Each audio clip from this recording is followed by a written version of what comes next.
Face à la presse, le ministre de l'Éducation a d'abord rappelé les 2 points de revendication qui sont à la base de la grève déclenchée par le CUSEMS depuis quelques jours.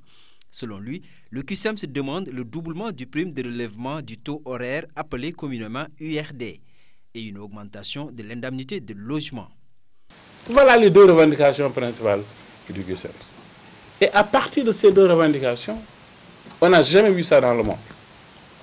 Un syndicat décrété de 72 heures renouvelables, comme des élèves, comme des étudiants.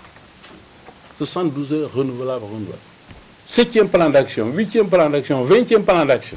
On n'a jamais vu ça dans le monde. Donc moi je considère que les professeurs qui suivent ces mots d'ordre ont démissionné de fait.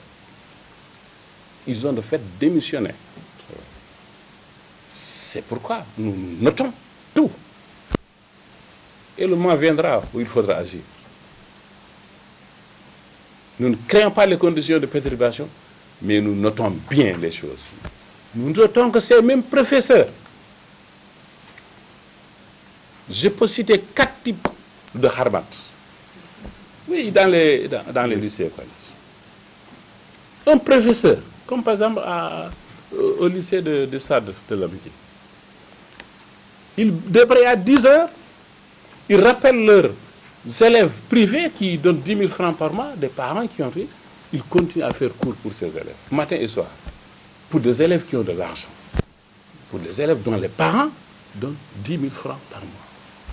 Khalid Diallo, qui a fait l'état de la grève sur l'ensemble des académies, a constaté que la majorité des établissements fonctionnent malgré quelques perturbations. Donc on peut dire que la grève est suivie, mais pas par la majorité des enseignants.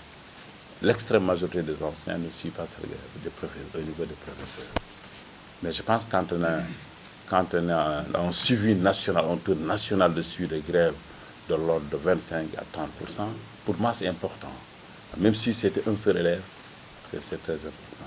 Le patron de l'éducation, qui est largement revenu sur les efforts consentis par le gouvernement en faveur de l'enseignant, s'est dit toujours ouvert au dialogue pour une bonne marche du système éducatif.